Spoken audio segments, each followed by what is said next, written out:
எல்லாருக்கும் வணக்கம். ஸோ இன்றைக்கி நாங்கள் சென்னையில் அல்ட்ராஸ் எக்ஸி மாடல் மாடிஃபிகேஷனுக்காக வந்திருக்கோம். ஸோ இன்றைக்கி பார்த்தீங்கன்னா இதில் வந்து பவர் விண்டோ நாங்கள் போடுறோம். ஸோ இது பார்த்தீங்கன்னா ஒரு பேஸ் மாடல்.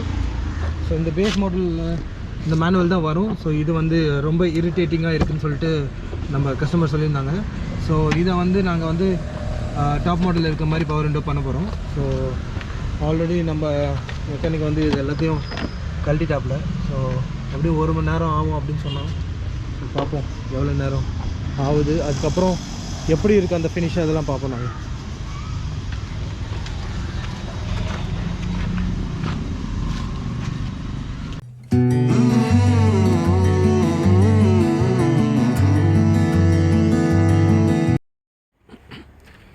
ஓகே, ஸோ இந்த வண்டியில் பார்த்தீங்கன்னா நாங்கள் இதுதான் அப்டேட் பண்ணியிருக்கோம். ஸோ இது வந்து அல்ட்ராஸ் டாப் மாடல் மாதிரி வரதுனால இங்கே வந்து உங்களுக்கு அந்த ஓஆர்விஎம் கண்ட்ரோல் வரும். ஸோ இவங்க பார்த்தீங்கன்னா இப்போ ஓஆர்விஎம் வந்து அவங்க இதில் வந்து இது பண்ணலை, இன்ஸ்டால் பண்ணலை. ஸோ அவங்களுக்கு மட்டும் வெறும் நார்மலாக டிஃபால்ட்டாக வந்த மாதிரி ஓஆர்விஎம் இருந்தாலே போதும்னு சொன்னாங்க. ஸோ இப்போதைக்கு அவங்களுக்கு லைக் ஐடியா இல்லை. ஸோ நெக்ஸ்ட் ஃப்யூச்சரில் போட்டுக்கிறேன் அப்படின்னு சொன்னாங்க. ஸோ அல்ட்ராஸ்க்கு பார்த்தீங்கன்னா இது மாதிரி நீங்கள் பவர் விண்டோ பண்ணும்போது எல்லாம் இந்த கண்ட்ரோல் எல்லாமே இந்த இதெல்லாம் வந்துடும். பின்னாடி உங்களுக்கு வந்து இது பார்த்திங்கன்னா இங்கே வரும் பவர் விண்டோ வந்து, சாரி வண்டி கொஞ்சம் டஸ்டியாக இருக்குது. ஸோ இங்கேயே நான் வந்து இது பண்ணிப்பேன் நான். ஸோ இங்கேயே வந்து நம்ம ஃபுல்லாக இது பண்ணிக்கலாம். ஸோ பின்னாடியும் ஃபினிஷ் நல்லா வரும் அந்த கண்ணாடியிலையும் இருங்க காட்டுறேன். அதே மாதிரி பின்னாடியும் பார்த்தீங்கன்னா உங்களுக்கு அந்த பட்டன் இந்த ஹோல்ஸ் வந்து கேப் இது இருக்கும். பட் எனிவே லைக் அது பெரிய இது இஷ்யூ கிடையாது. ஸோ இங்கே பார்த்தீங்கன்னா இந்த ஃபினிஷ் எல்லாமே நல்லாயிருக்கும். அது எல்லாமே ஒரிஜினல் இது தான். ஸோ அதே மாதிரி இந்த பவர் விண்டோ பார்த்திங்கன்னா இங்கே தான் நம்ம கண்ட்ரோல் பண்ணிக்கலாம். ஸோ நான் இங்கே இது பண்ணுறேன். ஜஸ்ட் அந்த மிரர் இறங்குது பாருங்கள். ஸோ இப்போ நான் அப் கொடுக்குறேன். ஸோ அப்போ வந்துடுச்சு. ஸோ அதே மாதிரி இந்த வண்டியில் இது மட்டும் தான் நாங்கள் பண்ணியிருக்கோம். ஸோ அவங்களுக்கு ரியலி ஹாப்பி அப்படின்னு சொன்னாங்க. ஸோ சார் தான் அல்ட்ராஸோட ஓனர், எங்களுக்கு ஆர்டர் கொடுத்துருந்தது. ஸோ பவர் விண்டோ மட்டும்தான் அவங்க சொல்லியிருந்தாங்க. ஸோ நெக்ஸ்ட் டைம் அதெல்லாம் பண்ணலாம் அப்படின்னு சொல்லிட்டு அவங்க இது பண்ணாங்க. ஸோ சார் ஹாய், நான் கோபிநாத், சென்னையில் வேசார்பாட்டில் இருந்து இருக்கேன். அல்ட்ராஸ் ஜான் மிடில் வாங்கியிருந்தேன். அப்போது பேஸ் வேரியன்ட் தான் வாங்கியிருந்தேன். ஆல்ட்ரேஷனுக்காக வந்து ஃபுல்லாக யூடியூப்பில் வீடியோ சர்ச் பண்ணி பார்த்ததில் ஃபுல்லாக டெல்லியில் தான் எல்லாமே பண்ணிருந்தாங்க ஜென்யூன் பார்ட்ஸோட. இங்கே சென்னையில் விசாரித்தப்போ யாருமே ஜென்யூன் பார்ட்ஸோட பண்ணவே இல்லை. ஸோ என்ன பண்ணலாம்னு யோசிச்சப்போ தான் எனக்கு அருணோட பேஜ் யூடியூப்லேயும் இன்ஸ்டாலையும் கிடச்சிது. அவர் ஃபுல்லாக நெக்ஸானுக்கு தான் பண்ணியிருந்தார். ஸோ அல்ட்ராஸுக்கு பண்ணுவாரான்னு ஒரு டவுட்டில் அவர்கிட்ட பிங்க் பண்ணி கேட்டப்போ தாராளமாக பண்ணலான்னு சொல்லியிருந்தார்.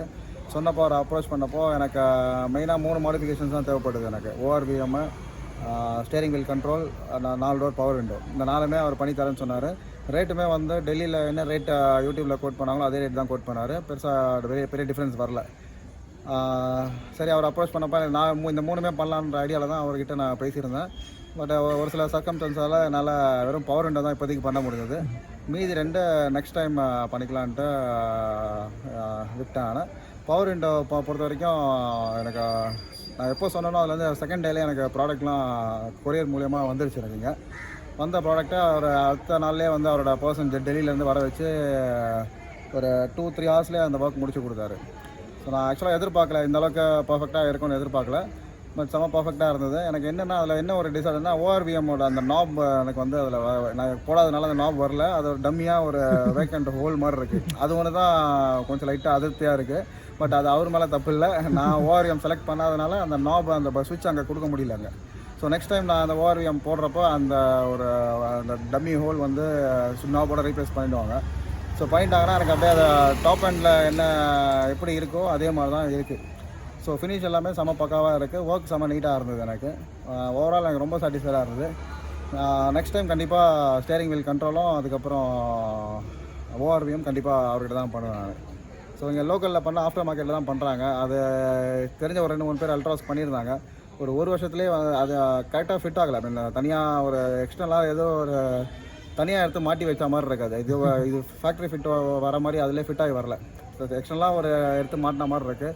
அது ஒரு சார்ந்த கல்வி விழுது. அது ஒரு 1 இயரில் வந்து அந்த மோட்டர் ரிப்பேர் ஆகுது. அந்த மாதிரி ப்ராப்ளம்லாம் வந்தது. ஸோ எனக்கு இதை பார்க்குறப்ப எனக்கு அந்த ப்ராப்ளம் வராது.